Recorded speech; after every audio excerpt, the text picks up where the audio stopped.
Bienvenidos a un nuevo programa de Charla que te charla, traído a ustedes por el Convenio de Desempeño Gaia Antártica, por el Convenio de Desempeño Identidad del Fin del Mundo del Mineduc y la Universidad de Magallanes y el proyecto asociativo Explora Magallanes.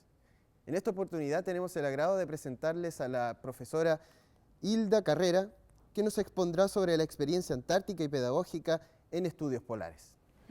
Muy buenos días, alumnos, colegas, ¿no es cierto? Y en general la gente interesada en la ciencia.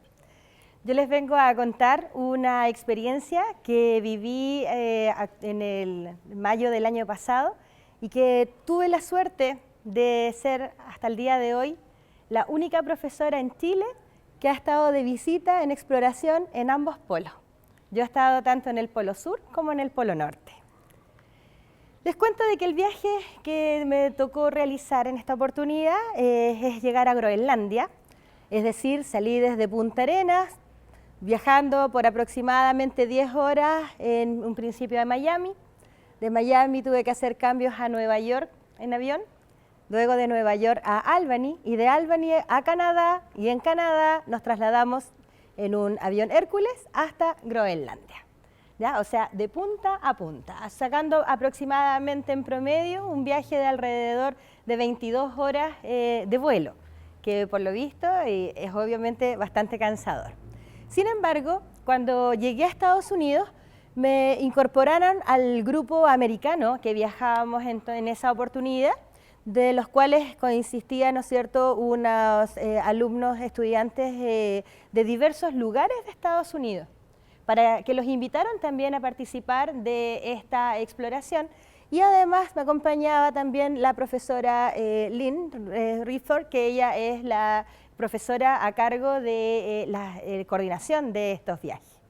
Fíjense que aquí los niños que me acompañaron tenían varios intereses en estudiar la ciencia. Intereses tan parecidos quizás como los que tienen ustedes hoy día acá en la sala. De estos intereses iban en primer lugar conocer cómo era el cambio climático. ¿Han escuchado del cambio climático y los efectos que está produciendo actualmente en nuestro planeta?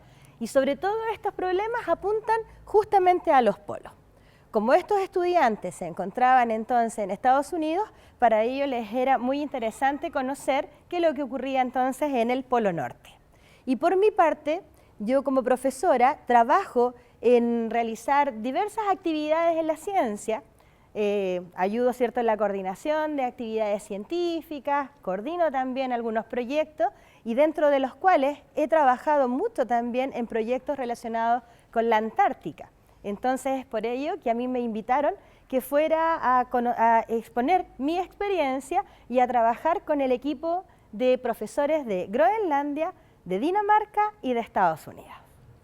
Entonces, fue así que comienza mi travesía. Lo primero que hice fue tomar un avión Hércules, que es un avión no comercial, sino que es un avión que está adaptado para soportar los tremendos fríos que se encuentran en Groenlandia. En un principio a nosotros nos tocó llegar desde Canadá, como les comentaba, hasta la ciudad que está aquí marcada, que recibe un nombre bien extraño. Se llama Kangerlussuaq, ¿ya?, que es un pueblito que queda en Groenlandia y que es la ciudad que ingresa, da la puerta de entrada hacia el Polo Norte. Algo muy similar que lo que ocurre con nosotros en Punta Arenas, que las personas que quieren llegar, ¿no es cierto?, a la Antártica tienen que llegar primero a Punta Arenas. Nosotros nos pasaba lo mismo y teníamos que llegar a Kangerlussuaq. Fíjense que esta fue la primera vista que se obtuvo, ¿no es cierto?, al llegar a Groenlandia. Me sorprende especialmente las conformaciones rocosas de tipo metamórfica, una roca que es sometida a fuertes presiones y altas temperaturas. Casualmente a mí me llama la atención que estando en un polo, estas rocas se formaron en periodos donde había mucha temperatura. A la vez también podemos apreciar, ¿no es cierto?, este gran fiordo, producto del deshielo que se observa al fondo. Como pueden ver, ahí se ve la gran capa, la masa de hielo que da la bienvenida a la entrada hacia el Polo Norte. Y además, otro de los detalles importantes es que encontramos de que la roca es netamente desnuda. No hay presencia de árboles, ¿se fijan? Durante toda esta tundra prácticamente no hay vegetación más allá de la que íbamos a encontrarnos en terreno. Aquí está el pueblo de Kangerlussuaq. Como pueden ver, el pueblo se ve bastante chiquitito en relación al aeropuerto, ¿ya? Y más aún sabiendo de que es un lugar de visita de muchos científicos, militares, ¿ya? Pero prácticamente no es muy visitado públicamente. Primero por el alto costo que implica llegar a esa zona y también por las condiciones climáticas que a veces también son medias complejas. Decirles que hay 12 horas, ¿ya? ¿Cierto? Son 12 horas de día y 12 horas de noche normalmente. Allá ocurre algo bastante particular. En Groenlandia, en el verano, que fue la época en que yo fui para allá, hay 24 horas de luz. Nunca hay oscuridad, ¿ya? Y en invierno hay 24 horas de oscuridad y no hay rayos de luz. Por lo mismo es que si nosotros apreciamos, vemos que las construcciones son bastante particulares. Son bastante como tipo búnker, protegidos obviamente por los cambios de temperatura y como pueden apreciar también ventanales bastante pequeños. De manera que las cortinas es una herramienta indispensable para poder establecer un clima y un ambiente óptimo para el descanso. Esta es la escuela en la cual nosotros estuvimos trabajando durante 3 semanas en una primera instancia, que era comenzar con el campamento científico en Kangerlussuaq. Y allí nos encontramos con estudiantes de Groenlandia, estudiantes de Dinamarca y también de Estados Unidos y obviamente Chile, ¿ya?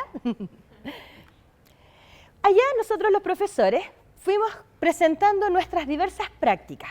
Yo soy profesora de biología y química, así que a mí me correspondió en primera instancia presentar mi país. Como pueden entender, el ser la persona que venía del otro lado del mundo hacía de que era punto importante para preguntas, para conversaciones y todos estaban con la idea de saber qué es lo que ocurría en el otro extremo. Bueno, aquí ya estoy haciendo en este momento una presentación de lo que es la Antártica.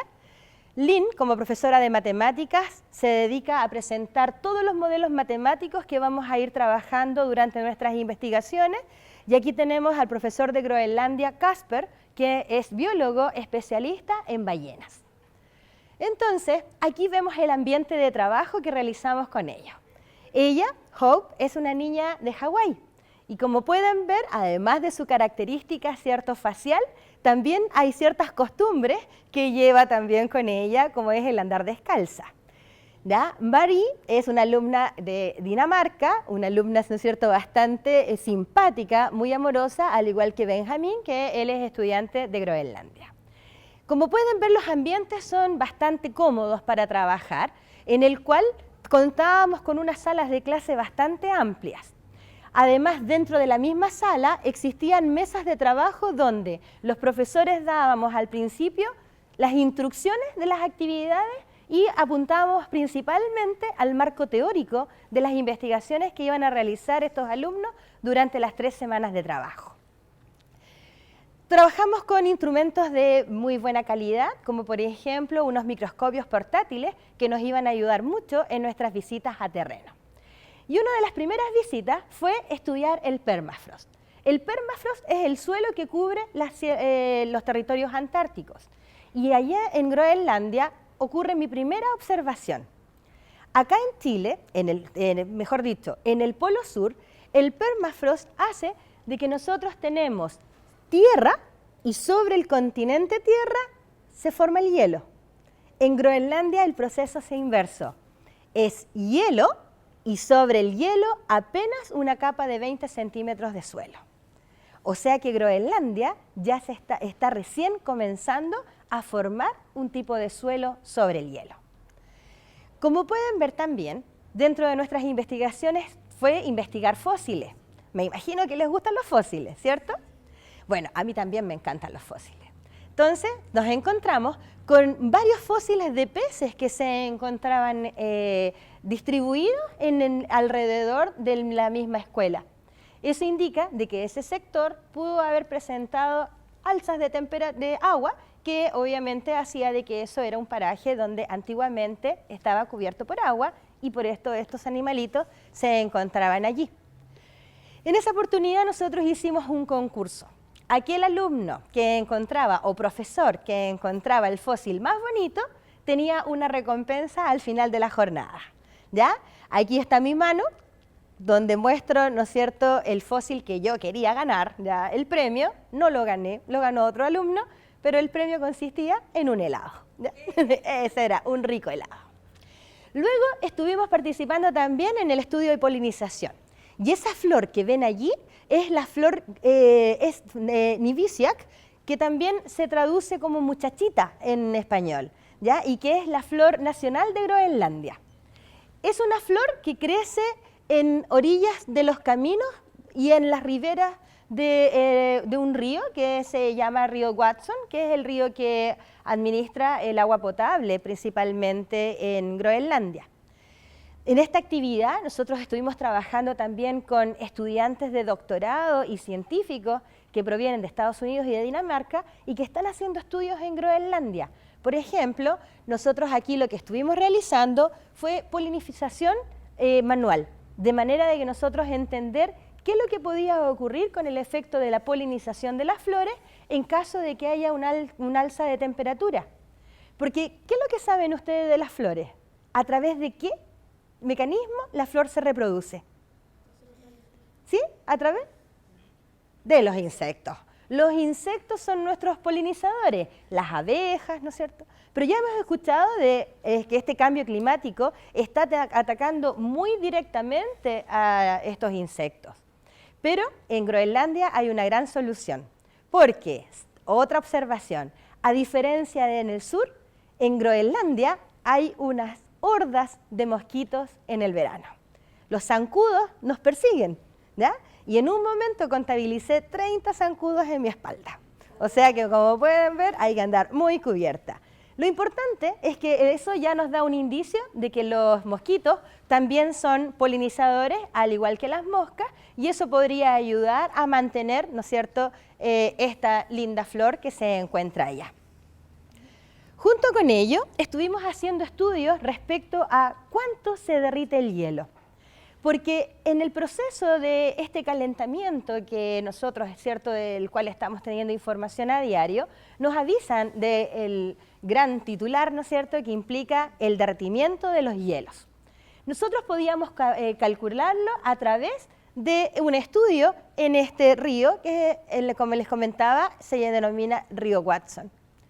Para ello, nosotros desarrollamos aquí las habilidades que nos había enseñado Lynn, es decir, a través del teorema de Pitágoras, utilizamos el cálculo para medir cuál era la velocidad que llevaba este río.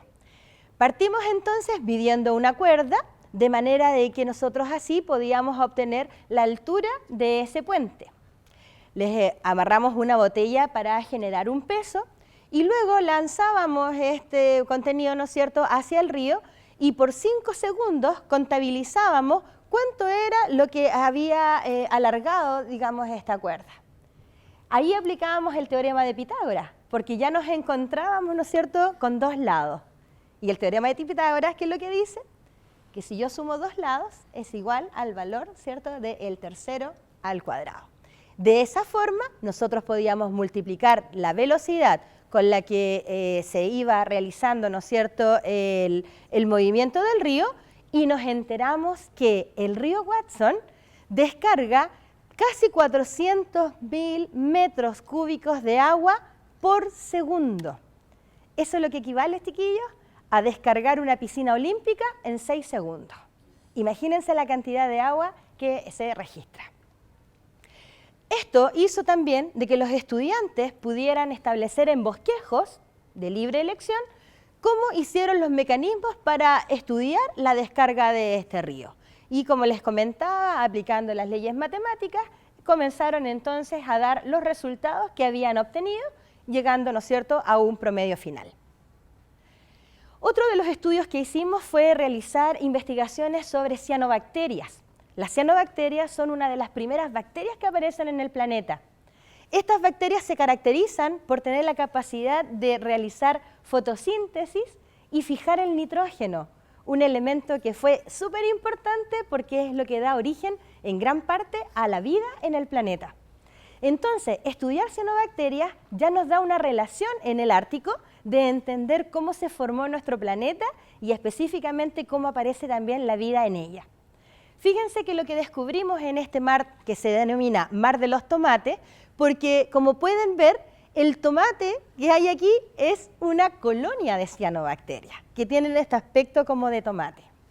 En estos se caracterizan por presentar una toxina bastante especial que está presente, es muy común esta bacteria que esté presente en algunos lagos, que se llama microcistina tóxica hepática, que ya nos da una idea de que la toxina genera dolores o enfermedades al hígado. Y además presenta una neurotoxina llamada BMAA o beta-metil-aminoalanina, un nombre bastante entretenido para aprenderse, ¿cierto?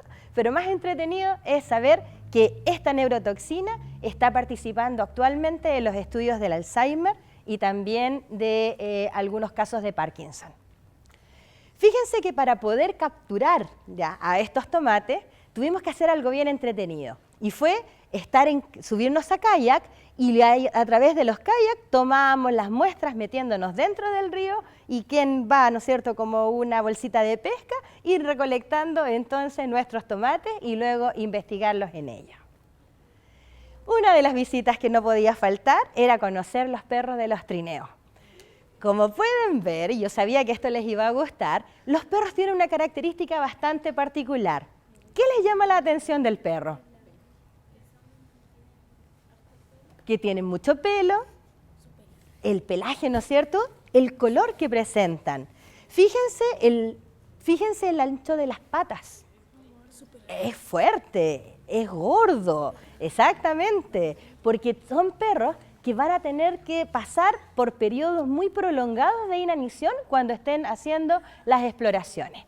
Fíjense que ahí al fondo se observa el trineo, donde ellos son amarrados, y aquí, ¿no es cierto?, conversamos con su entrenador, quien nos mostraba de que ellos trabajan principalmente con el sonido del látigo.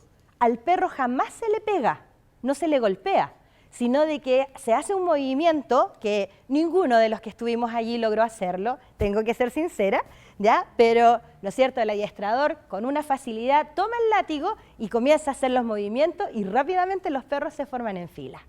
Fíjense que en esta temporada nosotros encontramos además con esta preciosa sorpresa y que hacía 3 semanas que habían nacido estos cachorros.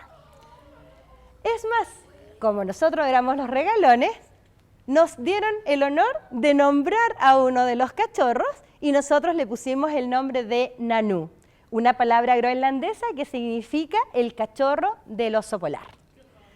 Fíjense de que estos perros, y aquí lo ven en plena acción, ¿ya? Estos perritos, fíjense que dentro de las cosas que tienen particular es que pueden soportar temperaturas de hasta menos 50 grados.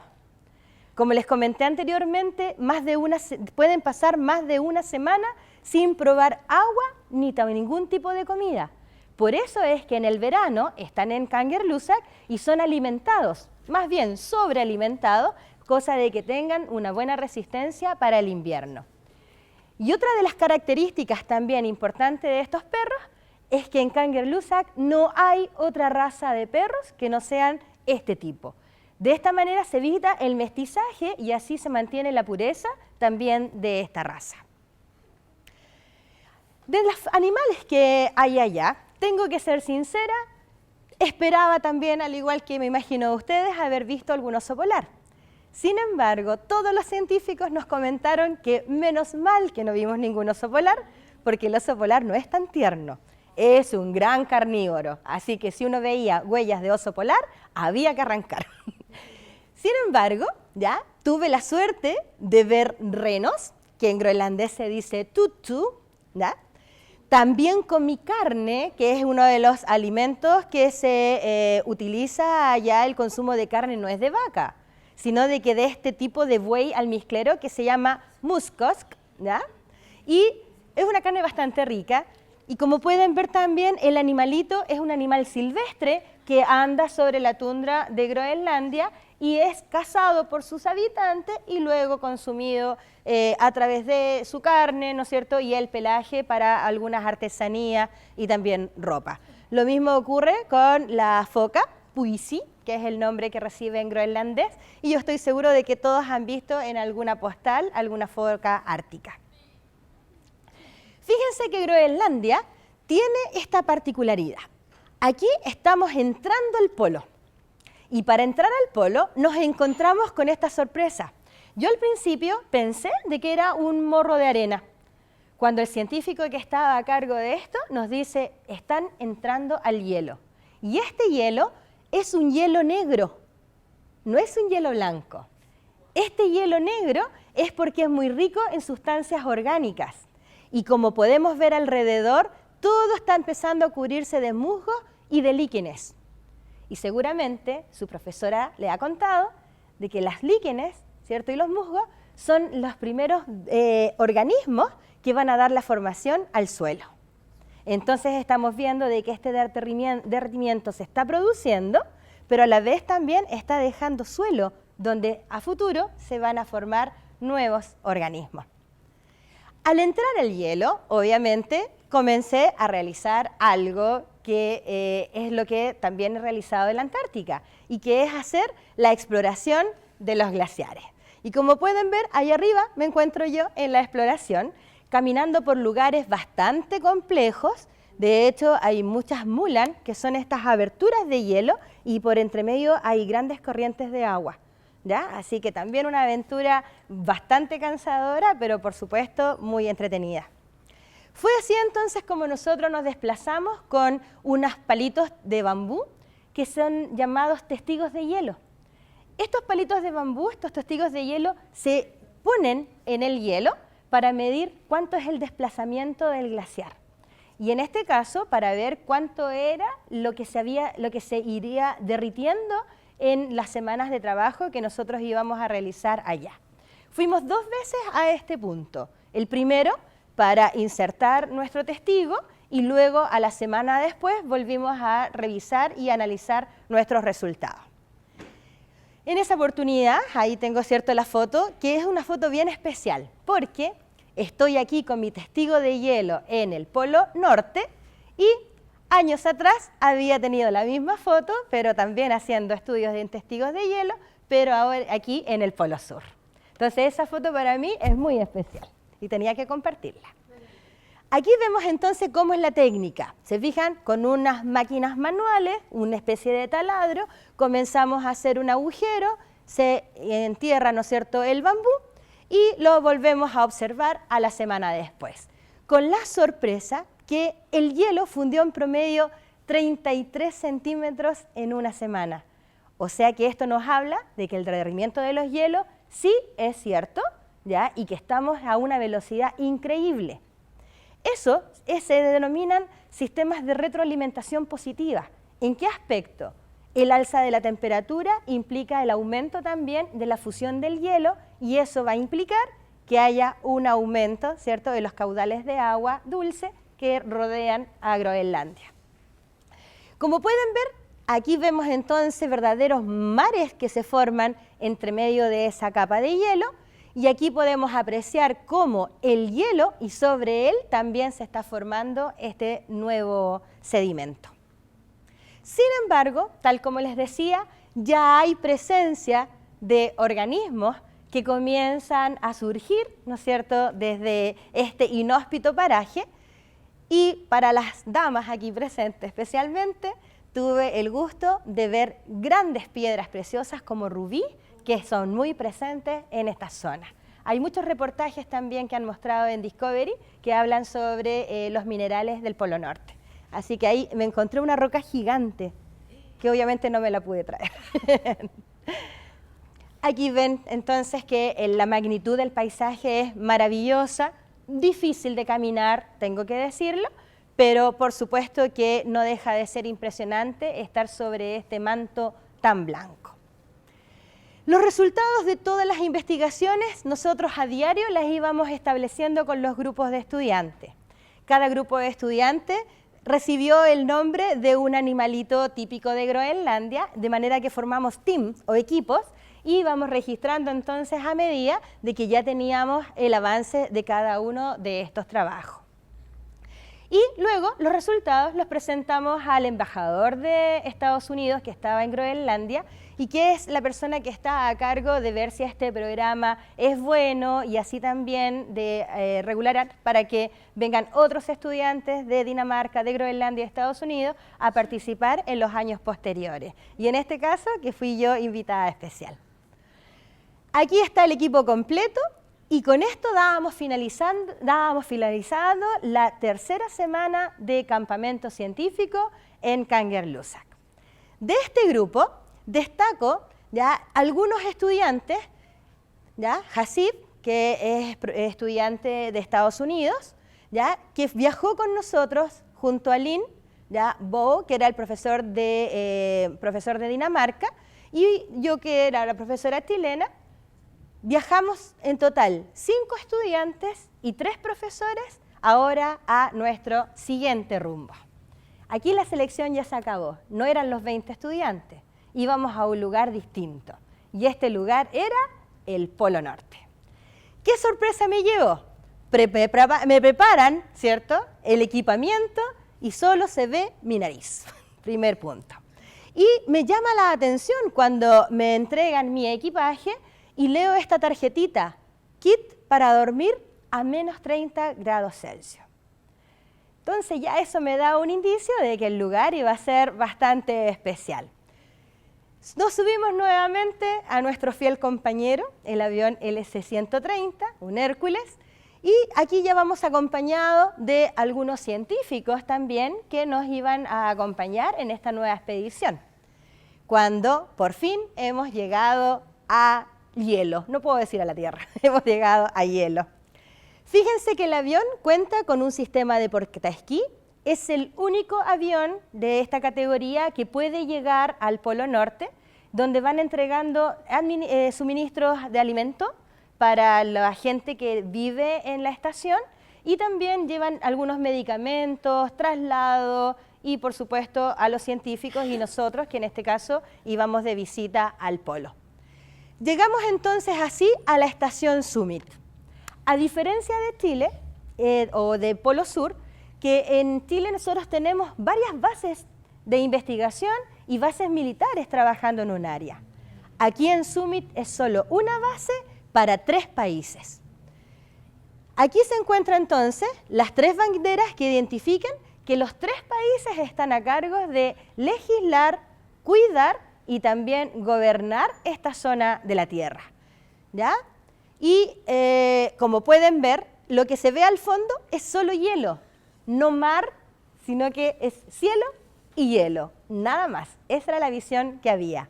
Ningún animal presente, no habían insectos, con decirles ya que prácticamente nosotros éramos los únicos vivos que estábamos allí.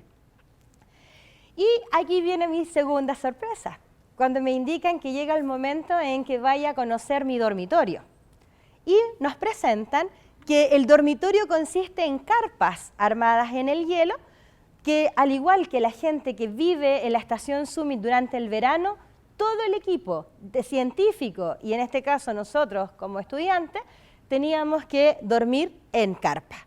En invierno la estación es distinto, hay menos gente y la gente duerme dentro de la estación. ¿Qué es lo que pasaba?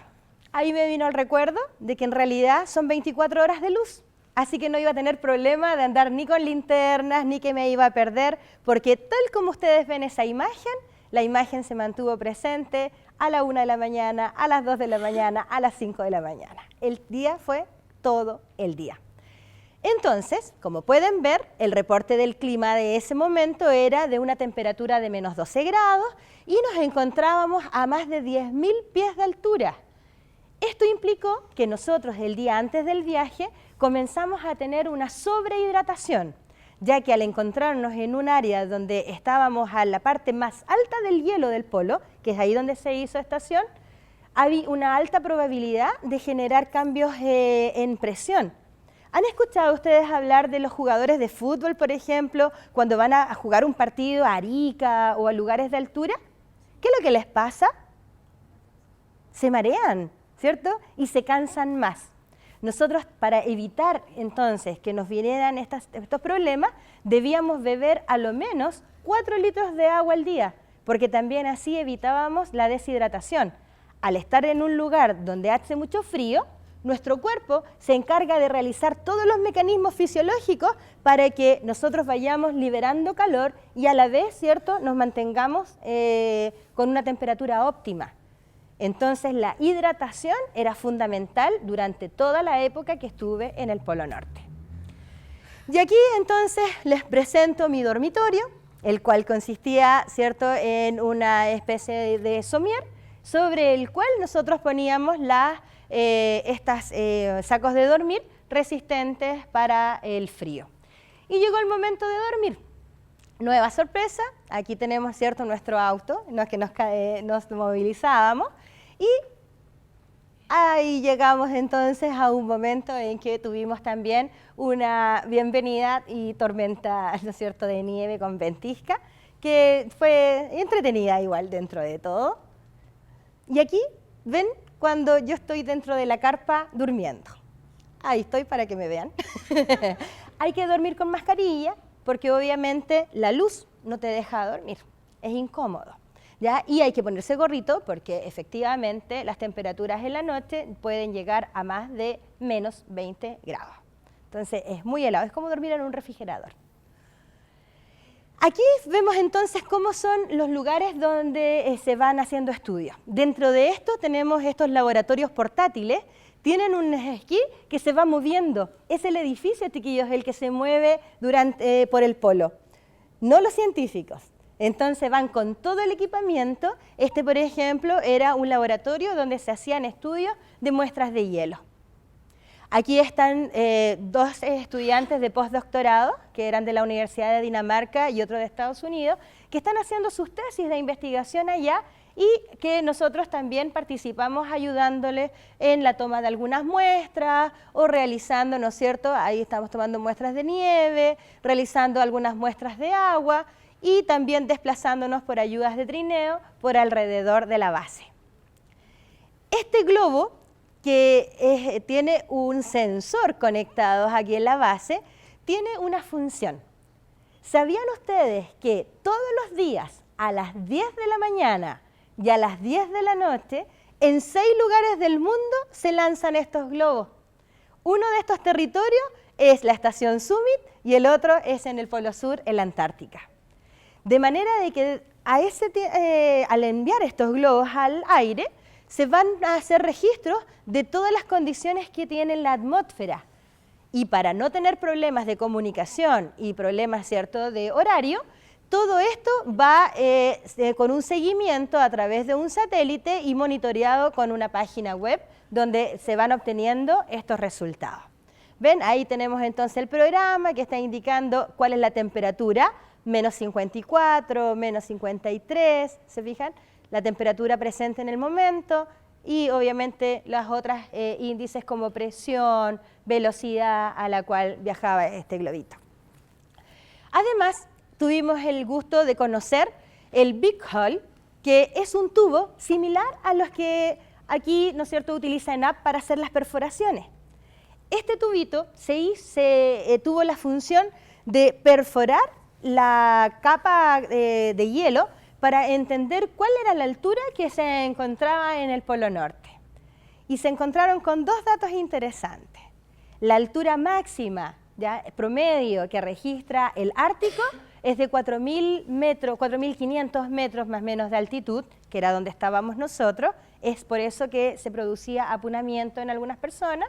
Y segundo, que esta máquina excavó hasta que llegó hasta el agua, ¿no es cierto? Pasó hasta que llegó con la roca madre y lo único que encontró en el centro fue hielo. Entonces ahí tenemos otra diferencia. Nuestro polo norte, ártico, es hielo, en cambio nuestro polo sur es Antártica y es continente, porque tiene tierra. Seguimos entonces en unas investigaciones, aquí estamos con unos trajes especiales, porque estábamos en una de las zonas más limpias del campo Summit, que es donde se hacen estudios de bacterias, si es que hay presencia de bacterias o no, porque al no haber ningún organismo vivo, si es que llegaran a encontrarse bacterias, ¿de dónde creen ustedes que podrían venir? De algún organismo, y si no hay organismos vivos, ¿de dónde puede venir entonces esas bacterias? De los extraterrestres, muy bien, vienen del espacio, en las colas de los cometas, ¿no es cierto? Porque nosotros tenemos que pensar que como planeta estamos permanentemente interactuando con nuestro universo. ¿Y eso qué implica? De que yo tenga sustancias distintas aquí en la nieve. ¿Qué podría ser? Se encontraron algunas bacterias, sí, se han encontrado bacterias. En Marte se han encontrado bacterias también que se están comparando con las de Groenlandia, ¿sí? Microbacterias, claro, tenemos que verlas con microscopio. Y eso ya nos da entonces una relación para poder identificar entonces qué organismos hay allí presentes.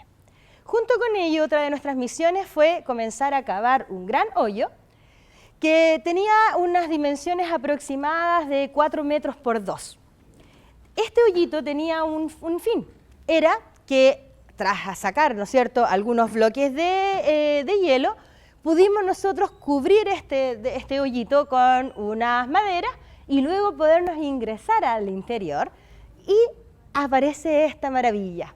Son las capas de nieve que se han registrado en los últimos años, donde toda esa línea que se ve como nieve brillante corresponde a la nieve caída en el verano y estas zonas más densas corresponden entonces a las nieves caídas en el invierno. Como podemos ver, ahí tenemos 1, 2, 3, 4, así que ahí tenemos la nieve del 2014, del verano del 2014, 2013, 2012 y 2011. Tenemos 4 años de muestras de nieve recogida. En el año 2012 hubo un fuerte derretimiento de nieve en Groenlandia y este científico, que él es estudiante de la escuela de Niels Bohr en Dinamarca, está haciendo estudios de qué características isotópicas, es decir, qué forma está presentando el agua durante esos periodos. Y se encuentra con la sorpresa de que cada año la nieve está siendo más blanda en Groenlandia. Aquí vemos finalmente, ¿no es cierto?, una toma general de lo que era la estación Summit. Nosotros estuvimos una semana de convivencia y de trabajo allá y obviamente no podía faltar mi foto con la bandera chilena y, ¿por qué no?, también nuestra foto con la bandera magallánica. De esta manera entonces ya comienzo a despedir lo que fue la aventura al Polo Norte y vuelvo, ¿no es cierto?, a mi país. Desde los valles erosionados, los ríos que truenan, las dunas interminables y toda esta magia de piscinas cristalinas que se pudieron apreciar en Groenlandia, nos indica de que Groenlandia, además de ser un laboratorio altísimamente importante para adquirir desde la formación del planeta, para entender, ¿no es cierto?, los cambios que se están generando también en él, sino de que también nos permite entonces entender de que al ver nuestros polos, sabemos por qué nuestro planeta tan maravilloso recibe el nombre de planeta Tierra. Muchas gracias, chicos. Un agrado conversar con ustedes.